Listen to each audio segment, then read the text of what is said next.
thank you all for coming out this evening. I welcome you here, and hope that you'll follow along with me in the Bible tonight. Go ahead and turn to the 78th Psalm and make a bookmark there to be able to return to it at the end of this lesson. The first 8 verses I'll read from that as kind of a capper to this lesson. And after you have made that mark, go ahead and turn to Judges chapter 2. We'll be spending a lot of our time in Judges for the first half of this lesson.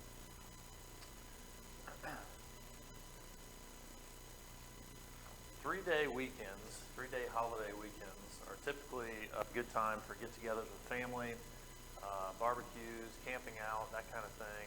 Labor Day is certainly one of those events, so you may, one of those holidays, so you may have already spent some time with family this weekend, yesterday or today, and maybe tomorrow you're going camping with family members. And as you are out with those family members, one thing I want to encourage you to do kind of in retrospect of this lesson is kind of observe the generations that are there at that family get-together, the age range that's present. Think of all the generations represented, whether it be grandchildren, great-grandchildren, great-grandparents. If you're blessed enough with health in your family, you may have as many as 4 generations under the same roof at one time. And as you're observing that, I want you to think about some traits that are passed down from one to the other. Some of them are really easy. You know, so-and-so has his grandfather's hairline. So-and-so has her mother's temperament, stuff like that. And think about how those things are passed down from one to another, whether it be by direct, command or example, or whether it be just a child observing their parents or their grandparents. And think about the way in which we pass things down to our children or to our grandchildren and how that impacts them from one generation to the next. Are there skills or character traits that you know that you are passing down to the generation that follows you, whether it be your own children or maybe your nieces or nephews or your grandkids? What kinds of things are you passing on to the next generation? That's what I want to talk about tonight, is generations. And I ask you to turn to the book of Judges for the specific reason that we find this a repeated theme happening in Judges. We're going to observe it as we go here, but just to kind of lead off, you're going to see periods of 40 or 80 years that are mentioned in the span of one verse that pass, and the people going from bad to good or good to bad or bad to worse, whatever the case might be. And I want us to think about what things are happening and who is leading the people at the time that things are good or bad, and then how quickly it turns the other way. So starting in chapter 2, we have the angel of the Lord kind of rebuking the people here, saying basically, I commanded you to follow the Lord and have no other gods before him, but you have not obeyed me. And he says, what is this you have done in verse 2? So he basically says, I'm going to leave the people here that you have driven out for the most part, that you have taken their land. I'm going to leave a remnant of them here so that they can be a thorn in your side. And this was a punishment because the people did not obey the Lord. They did not obey him completely. And when we pick up in Judges chapter 2, I want to read verses 6 through 17, if you'll follow along with me there, as we start to examine the idea of how one generation leads to the next and consequences as that happens. Starting in verse 6, when Joshua had dismissed the people, the sons of Israel went each to his inheritance to possess the land. The people served the Lord all the days of Joshua and all the days of the elders who survived Joshua, who had seen all the great work of the Lord which he had done for Israel. Then Joshua the son of Nun, the servant of the Lord, died at the age of 110, and they buried him in the territory of his inheritance in Timnath-Heres, in the hill country of Ephraim, north of Mount Gash.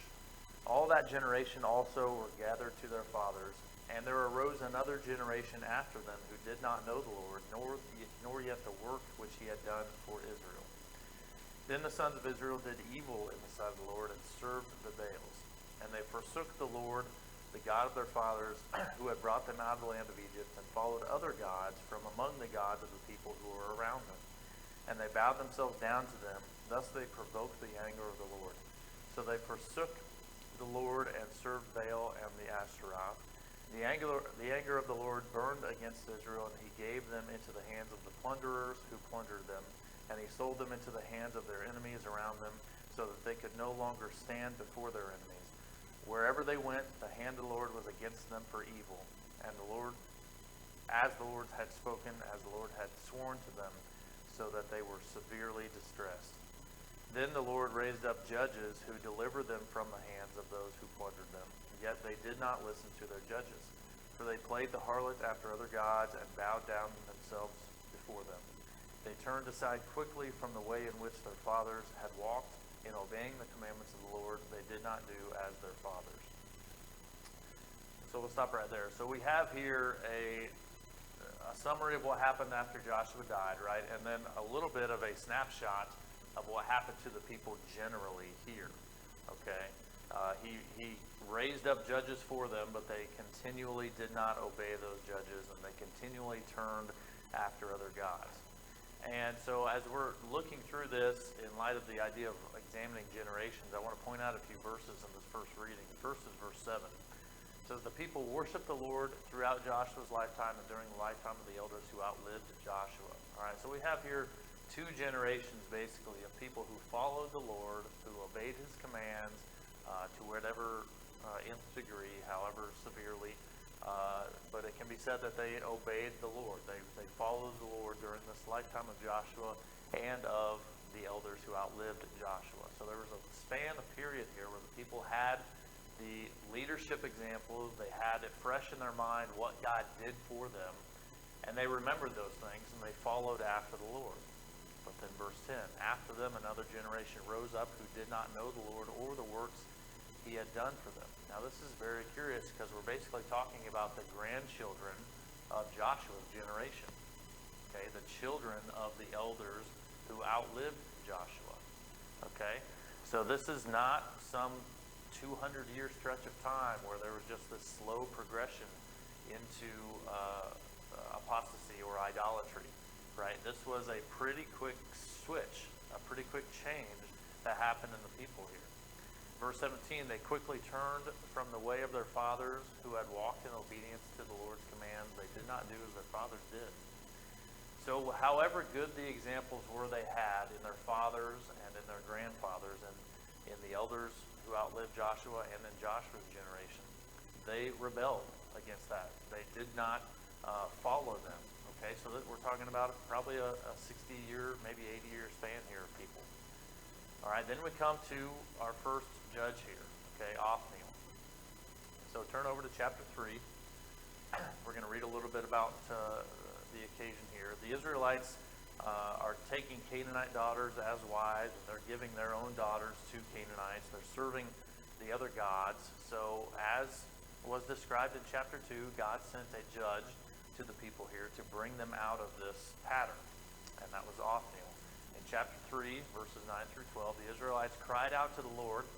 So the Lord raised up Othniel, son of Kenaz, Caleb's youngest brother, as a deliverer to save the Israelites. The Spirit of the Lord was on him, and he judged Israel. Othniel went out to battle, and the Lord handed over Cushan-Rishathaim, king of Aram, to him, so that Othniel overpowered him. Then the land was peaceful for 40 years. And Othniel, son of Kenaz, died. The Israelites again did what was evil in the Lord's sight. All right, so we have here this example of within the span of one verse, 40 years have passed, and all of a sudden the people are garbage again, right? They're not following in the path that their forefathers led them down. They're not following the path that Othniel had judged for them to go down. And they did evil in the sight of the Lord. And we have this occasion here again, 40 years, one generation. That's all it took. 40 years to go from a period of peace, which I think we can reasonably presume this means a period of following the Lord, to a period of doing what was evil in the sight of the Lord. Okay? At that time, then they were delivered over to the Moabites, and we come to another judge, Ehud. And this happens in chapter 3 again. The Israelites served the Moabites for 18 years. And Ehud is the judge, you may recall, which buried his sword in the king of Moab. This large, fat man, he buried his sword all the way into the hilt. Then he led the Israelites against Moab and subdued them. And we come to Judges 3, verse 30. Moab became subject to Israel that day, and the land was peaceful for 80 years. So 80 years, the land was peaceful. After that 80 years, we have the same thing happening again. The people abandoned the ways of their fathers, abandoned the ways of the Lord, and they did evil in the sight of the Lord, and they were delivered to Jabin, king of Canaan. Okay, so once Jabin comes to the scene, we have Deborah and Barak given to the people. With Barak commanding 10,000 men, he defeated King Jabin's 900 chariots. All right, this was a significant force. I don't know how it compares to what Egypt may have had at this time, but we're considerably past the time when most or all of Egypt's army would have been swept away in the Red Sea. But this was a considerable force that God sent Deborah and Barak to be able to defeat. We recall the story about Jabin's commander, Sisera, who fled to the tent of an ancestor of Moses' father-in-law, and he was killed with a tent peg through the temple, right? The woman who did that to him. All of chapter 5 in Judges is a song praising God for their deliverance at this time. And then we can read in Judges chapter 5, verse 31. It says, Lord, may all your enemies perish as Sisera did, but may those who love him be like the rising of the sun in its strength. And the land was peaceful for 40 years. Again, we have this occasion, 40 years, right? The land was peaceful. Or in the case of Ehud, the land was peaceful for 80 years.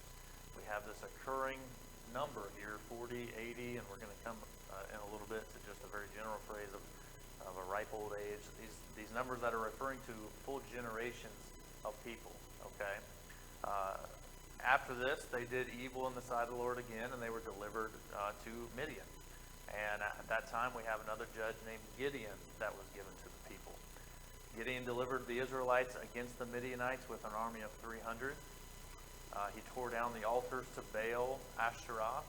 The people requested that he rule over them. All right, this is, I may be wrong on this, but if memory serves, I believe this is the first judge that the people made a direct request to him to rule over them. But what did he say?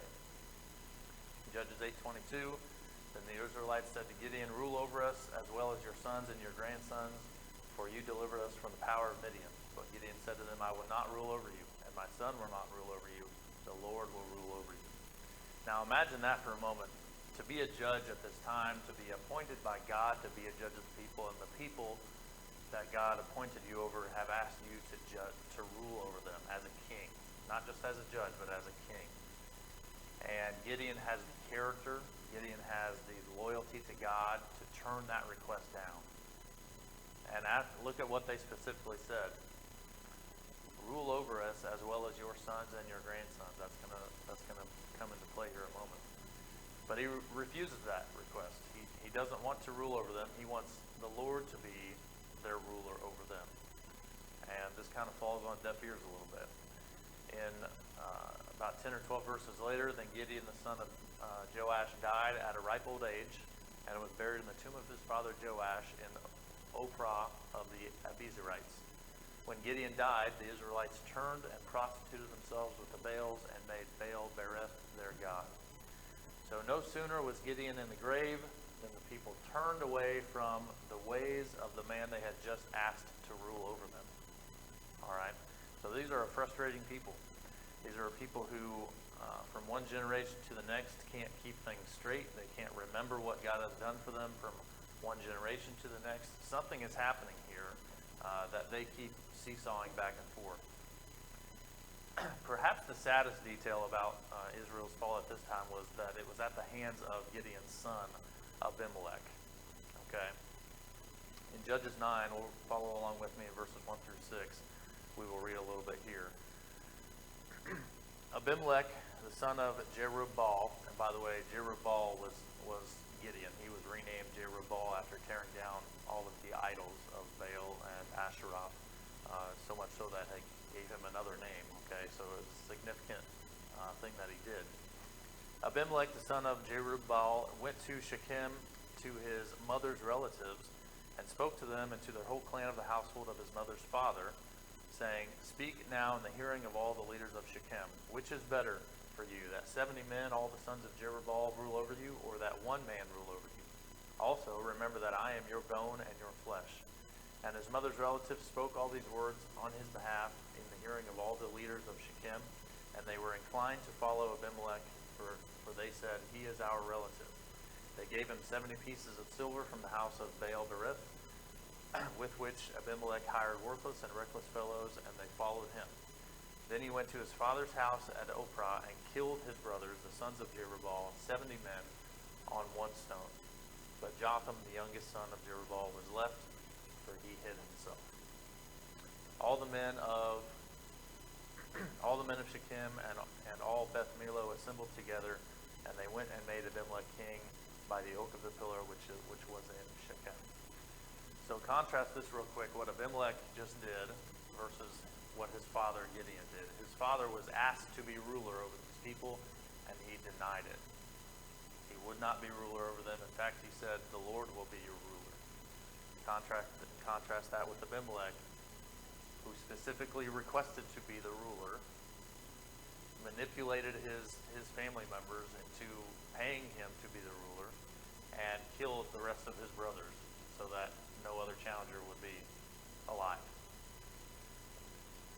This is the man, the son of Gideon, one of the best judges that the Israelites had ever had, a man who turned down the opportunity to be a king over the people and said that the Lord will rule over you. His son did this to all of his relatives. So what's the lesson here? Whether it be 40 years or 80 years or just a ripe old age that was said about Gideon there, all of these allude to the passing of one generation to the next. Okay? The following generation did not remember their father's ways. For whatever reason. We can speculate until the cows come home. Maybe they weren't taught well. Maybe they were just rebellious in nature. Maybe their fathers and forefathers spoke a big game but weren't good examples. It could have been any number of things. But they did not remember the ways of their fathers, and they did not learn from them. So the application for today, for us, is that the judges show us the importance of what is passed down to generations following these great judges, the fact that they were missing something, right? Perhaps it wasn't passed on. Perhaps they just missed the point. Perhaps these kids were asleep at the wheel when the wheel was handed to them. Perhaps these kids never listened to a word. Perhaps these kids were tragedies of their own circumstances, right? So they had peace for 40 years or 80 years or whatever it was. So they never knew hardship. They never knew a time where they had to turn to the Lord because their fathers and their grandfathers had secured a peace for them. They had set up a society that was following the Lord, and so they had peace. And so their minds became curious. Okay, what's it like to follow other gods? Right? I'm bored with all of this peace around me. Okay, I want some excitement. I want some danger. Without being taught about the benefits of that peace, the benefits of following God, that's where the mind would wander to. And so the application to us then is to put ourselves in each of those places of those who set up the peace for the people, the judges, the elders, the people who followed after God, but also put ourselves in the places of those the generations who did not know the Lord and did not follow the ways of their fathers. Are we, if we're in the seat of the judges and the elders, are we teaching the generations that follow us to such a degree that they will know what to do, that they will follow in line with what we have hopefully led them down, which is be a straight and narrow path? Abimelech had an excellent example of humility in his father. Have you learned humility or anything like that, and good qualities of those around you? The generations after these judges kind of exercised in one ear and out the other. Is that something that we do?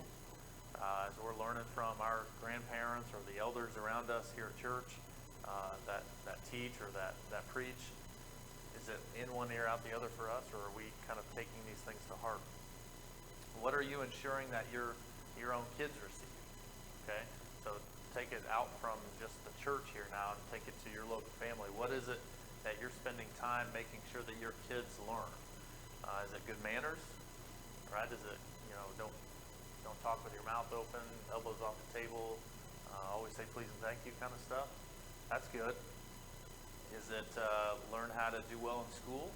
Always do your homework, plan ahead, keep a schedule, take advantage of your time to study, ask questions when you're unclear on something. Those are all great things. We should be teaching our kids that.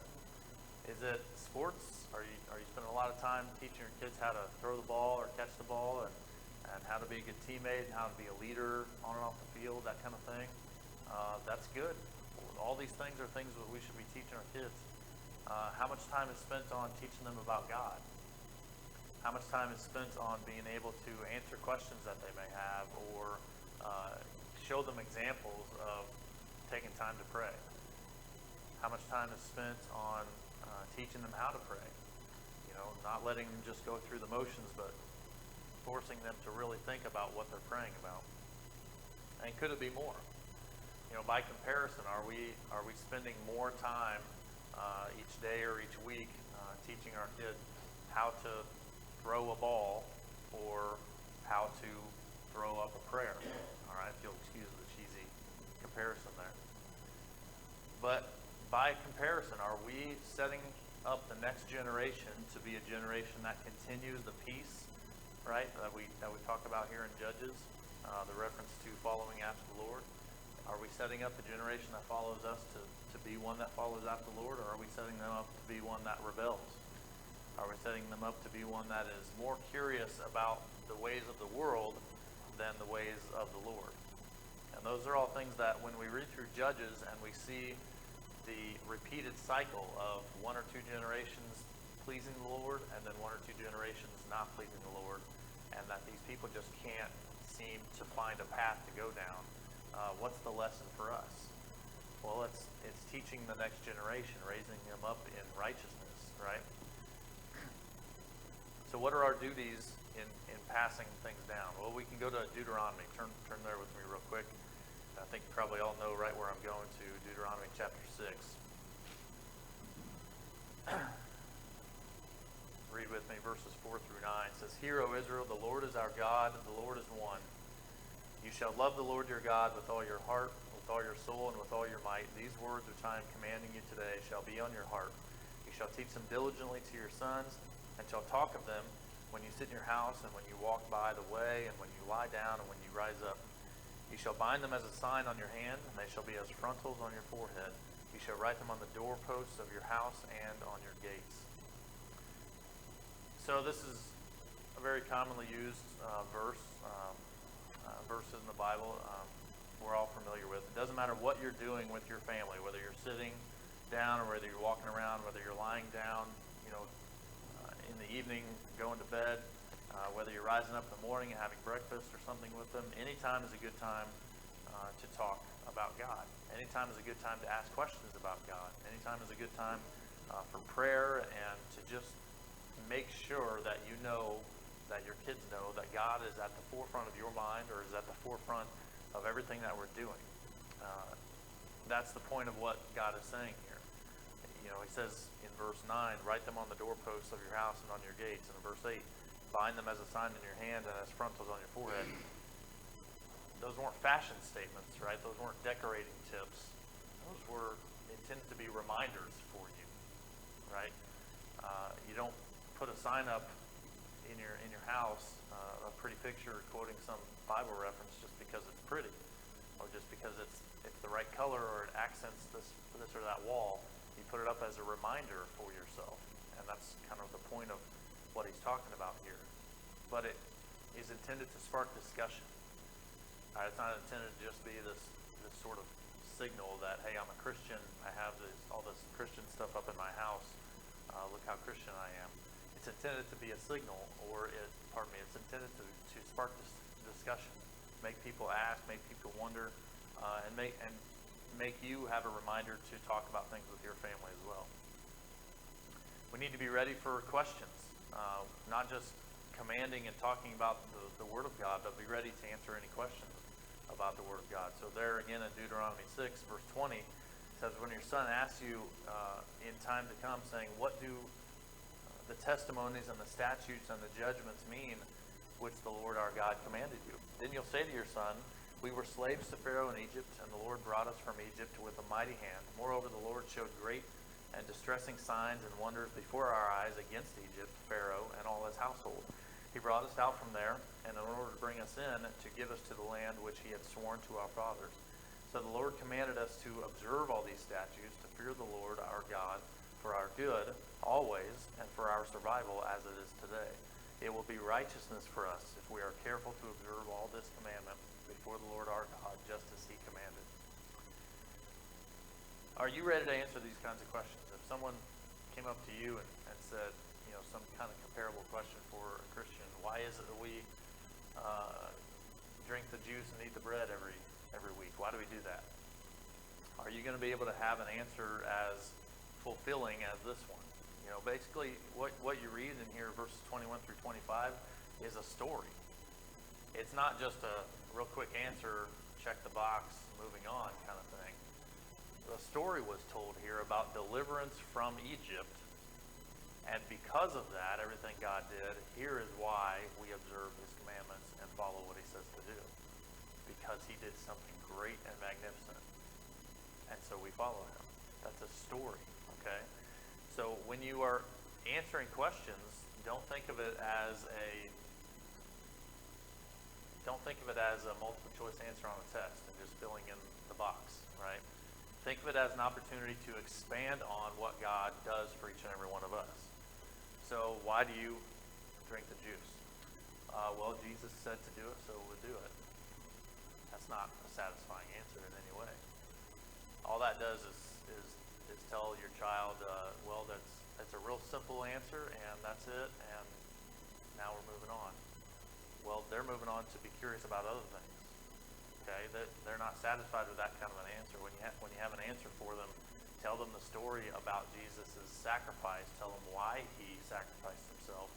Tell them why a sacrifice was needed, and lead it up to the reason for the partaking of the fruit of the vine and of the bread. Tell them what all those things represent, and tell them why they were needed, which is all going to be a presentation of the gospel. All right, so you're telling a story with that answer. Why get baptized? Why the Bible? Who made God? Right? So some of these are easy, some of these are pretty hard.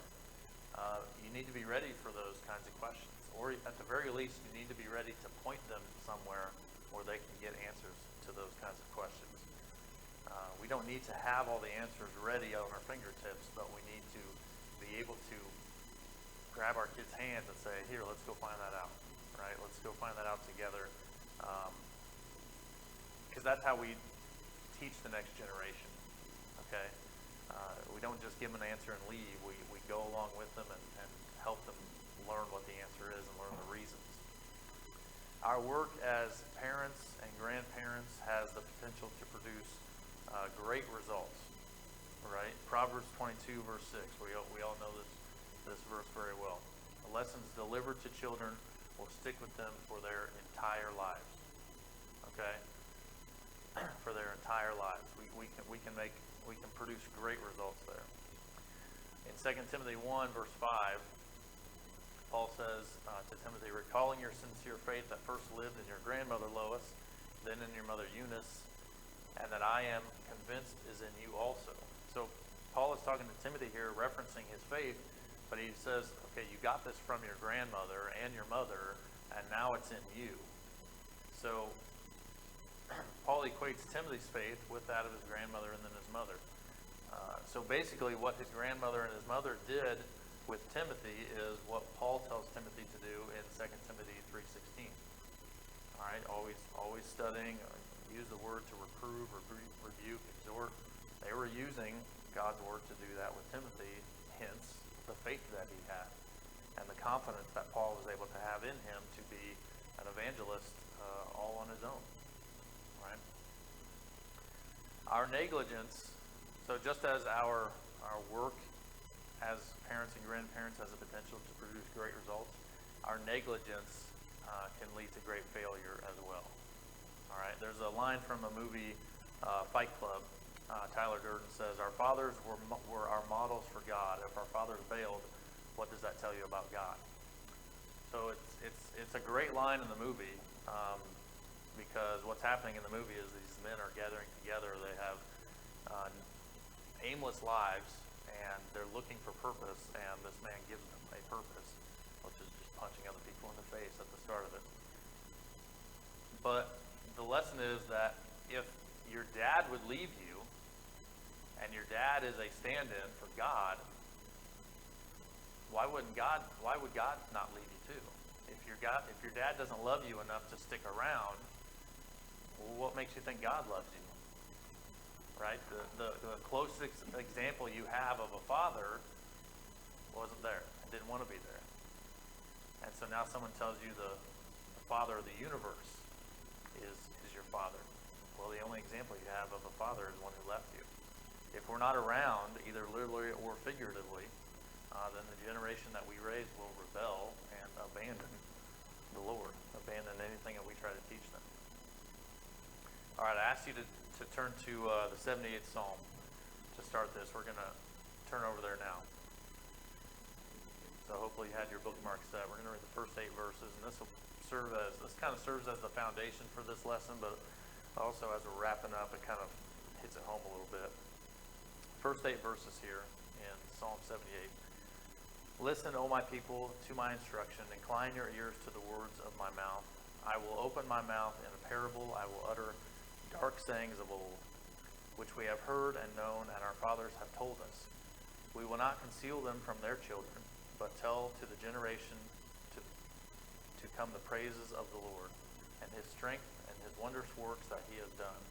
For he established a testimony in Jacob, and appointed a law in Israel, and he commanded our fathers that they should teach them to their children, that the generation to come might know, even the children yet to be born, that they may arise and tell them to their children, that they should put their confidence in God and not forget the works of God, but keep his commandments, and not be like their fathers, a stubborn and rebellious generation, a generation that did not prepare its heart, and whose spirit was not faithful to God." The last 2 lines there in verse 8 I think are the most important, and they are the most applicable for us as a takeaway from this lesson and as an application of purpose for why we teach our kids. He says the second half of verse 8, "A generation that did not prepare its heart, and whose spirit was not faithful to God." So taking the second one there, a spirit who is not faithful to God, this is the most obvious one, right? The generation who did not know the Lord is full of people whose spirit was not faithful to God. Their heart was not in it. And as a result of that, their actions drove them away from God and drove them to the gods of the surrounding nations, right? If we're still talking about the Israelites at that time. But also nowadays, if your spirit is not faithful to God, you're going to be drawn to the practices of the world.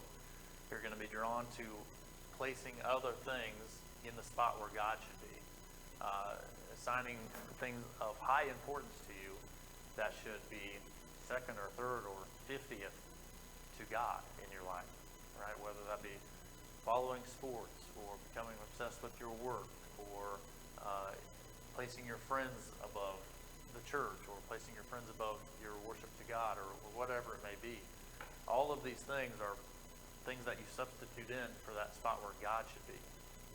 Okay, the most important thing in your life, the thing you can't wait to do every day, the person you can't wait to talk to every day. These things become a substitute for us, right? And then when he says a generation that did not prepare its heart,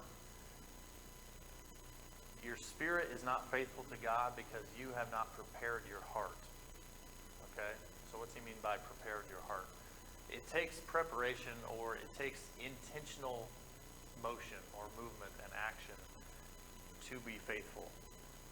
Okay? Being faithful doesn't just happen. You don't just wake up there one day and say, well, I'm going to be faithful today. You have to prepare your heart to be faithful. You have to prepare your heart to take actions towards faithfulness. Whether that's reading through the Bible, whether that's taking a moment to pray, whether that's setting aside a time to talk with your kids or the generations that follow you here at church, and teaching them how to do something, talking to them about something, getting their feedback on something. All of that is part of preparing your heart. Okay, inclining your heart towards the ways of God, towards following God, is preparing your heart. Okay, and so if you do that, then your spirit is much more inclined to be faithful to God because you're preparing your heart. You're allowing God to work on your heart as you work on your heart as well to do that.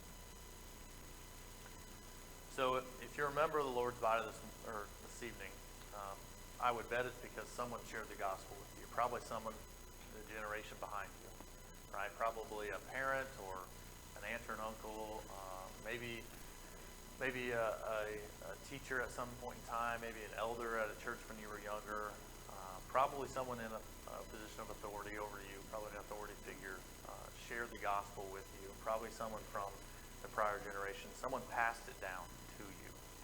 If you're not in the body, I hope that someone does share the gospel with you, someone from a generation before you that is able to teach you the way of the Lord. And I hope you've recognized that it's a truth that's been passed down through the ages, that generation after generation has received this. Some keep it well, some don't. Just like the time of the Israelites.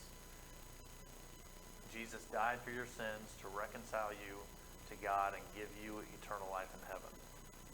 So what we would ask is that you put your faith in him today, that you be a part of moving a generation towards God rather than removing a generation from God. And so that would be my prayer for each and every one of you. If you're subject to that, we ask that you would come forward and stand as we sing. 607.